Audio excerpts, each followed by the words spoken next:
দর্শক, আপনারা কি কখনো ভেবেছেন যে ইসরায়েল গত 7 দশক ধরে পুরো মধ্যপ্রাচ্যকে চোখ রাঙিয়েছে, যাদের মোসাদকে বিশ্বের সবচেয়ে ভয়ঙ্কর গোয়েন্দা সংস্থা বলা হয়, সেই ইসরায়েলের ভিতরের শহরগুলোতে এখন দিনের বেলায় কিভাবে গাড়ি বোমা ফাটছে?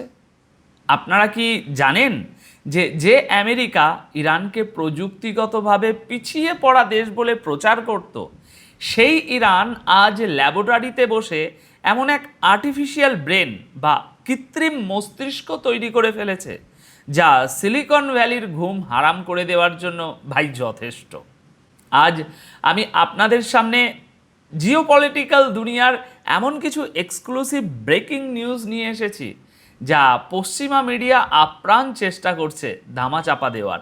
আর ভিডিওর একদম শেষে আমি আপনাদের জানাবো তুরস্কের F-16 ফাইটার জেট হঠাৎ করে কেন সোমালিয়ায় গিয়ে বোমা ফেলল, এবং এর সাথে ইসরায়েলের সেই গোপন সামরিক ঘাঁটির কী সম্পর্ক, যা পুরো লোহিত সাগর এবং হর্ন অফ আফ্রিকার মানচিত্র বদলে দিতে পারে। এই প্রতিটি খবর সম্পূর্ণ জানার জন্য আপনাদের আজকের এই পুরো আলোচনাটা খুব মনোযোগ দিয়ে শুনতে হবে। দেখুন, আপনারা খুব ভালো করেই জানেন যে গত কয়েকদিন ধরে মধ্যপ্রাচ্যে আমেরিকা এবং ইরানের মধ্যে একটা যুদ্ধবিরতি নিয়ে রীতিমতো দড়ি টানাটানি চলছে। কেন বলছি? আমেরিকা মরিয়া হয়ে কাতারে আলোচনা করার চেষ্টা করছে, কিন্তু ইরান তাদের ঝুলিয়ে রেখেছে। আর ঠিক এই সময়েই ইসরায়েলের ভিতরের পরিস্থিতি আক্ষরিক অর্থেই বিস্ফোরক হয়ে উঠেছে ভাই।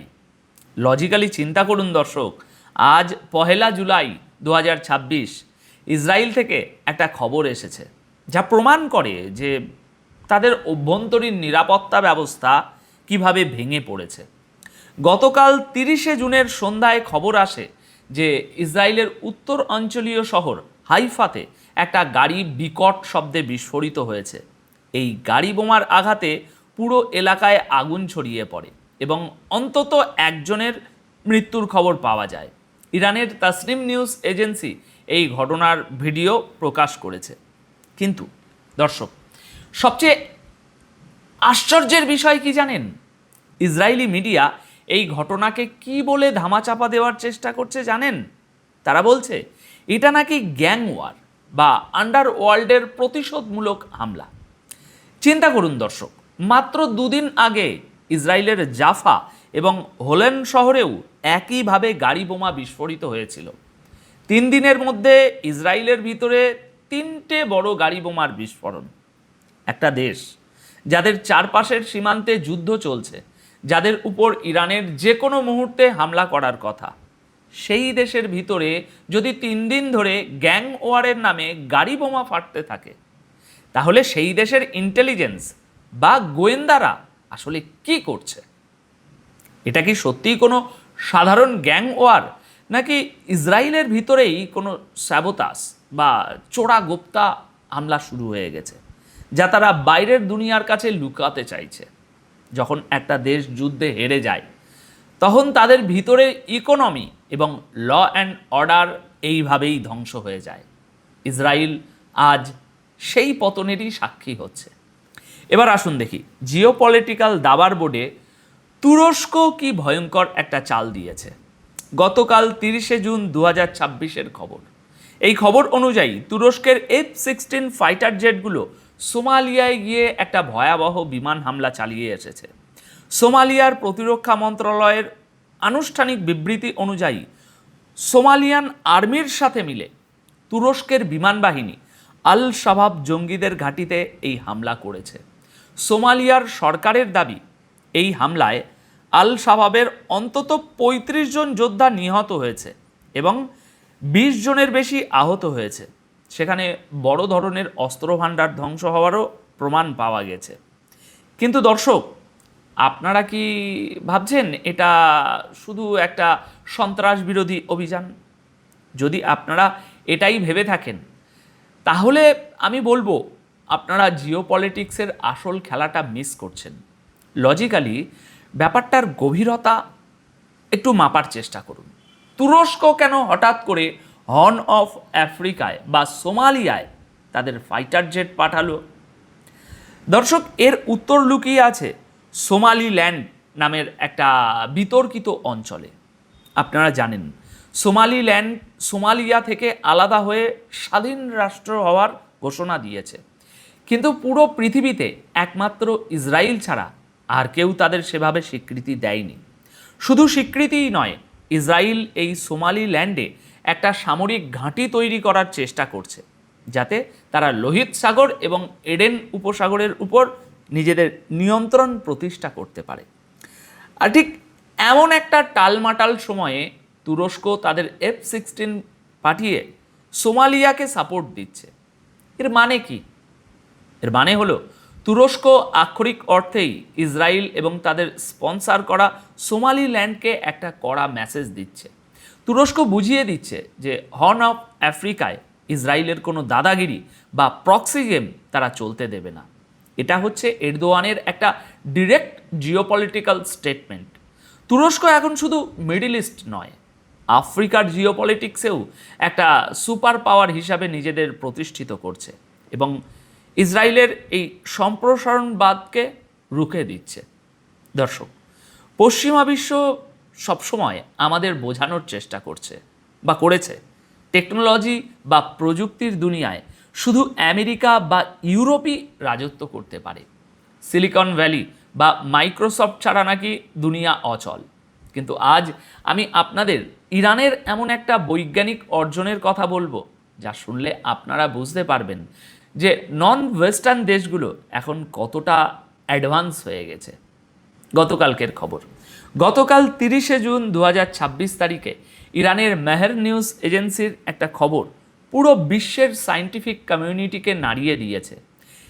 ইরানের cognitive science and technologies development task ফোর্সের সেক্রেটারি আয়াতুল্লাহ পোর আব্বাসি তিনি জানিয়েছেন যে ইরান ল্যাবরেটরিতে মানুষের ব্রেন সেল বা মস্তিষ্কের কোষ ব্যবহার করে একটা আর্টিফিশিয়াল ব্রেন বা কৃত্রিম মস্তিষ্ক তৈরি করে ফেলেছে।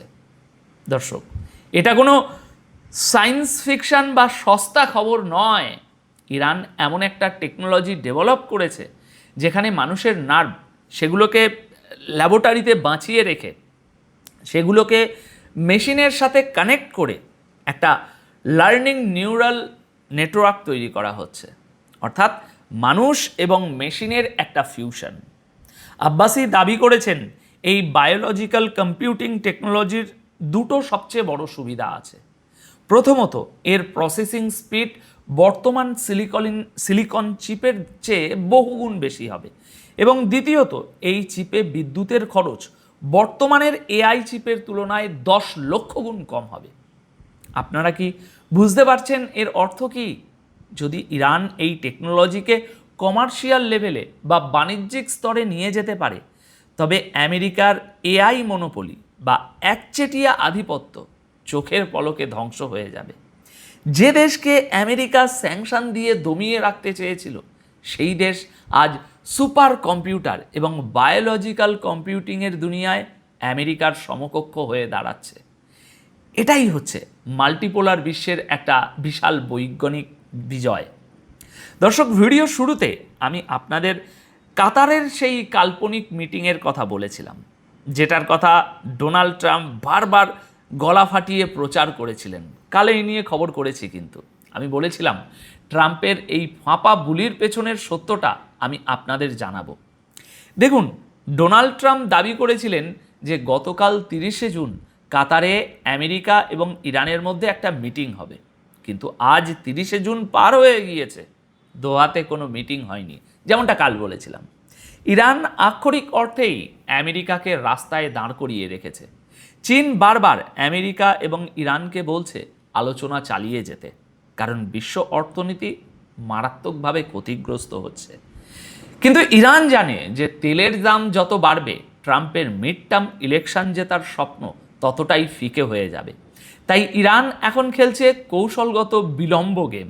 তারা আমেরিকাকে তিলে তিলে তিলে দুর্বল করছে।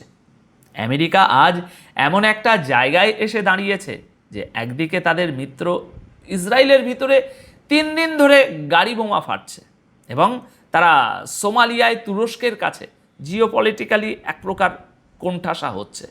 অন্যদিকে ইরান টেকনোলজিক্যাল দুনিয়ায় আর্টিফিশিয়াল ব্রেন তৈরি করে আমেরিকার টেক সুপ্রিমেসিকে চ্যালেঞ্জ করছে। আর সবচেয়ে বড় অপমানজনক বিষয় হলো আমেরিকা আলোচনার টেবিলে বসার জন্য ইরানের কাছে কার্যত হাত পাতছে, আর ইরান তাদের ইগনোর করছে। দর্শক, এটাই হলো একটা সাম্রাজ্যের পতনের আসল চিত্র। যখন আপনি ফিজিক্যাল যুদ্ধে হারেন, টেকনোলজিতে হারেন এবং ডিপ্লোম্যাসিতে হারেন, তখন আপনার ওই যে সুপার পাওয়ার তকমাটা আছে না, সেই তকমাটা একটা ফাঁকা বেলুন ছাড়া আর কিছুই থাকে না, যা আমরা এখন দেখছি। এখন আপনাদের কাছে আমার প্রশ্ন দর্শক, আপনাদের কি মনে হয় ইসরায়েলের ভিতরের এই ধারাবাহিক গাড়ি বোমাগুলো কি সত্যি কোনো গ্যাং ওয়ার, নাকি এর পেছনে ইরানের কোনো আন্ডারগ্রাউন্ড অপারেশনের একটা হাত আছে? লজিক্যালি একটু চিন্তা করুন তো দর্শক, এবং আপনাদের মূল্যবান মতামত নিচে কমেন্ট করে জানান। আপাতত এই প্রতিবেদন তাহলে এখানেই শেষ করছি। সবাই খুব ভালো থাকবেন, সুস্থ থাকবেন। ধন্যবাদ আপনাদের সকলকে।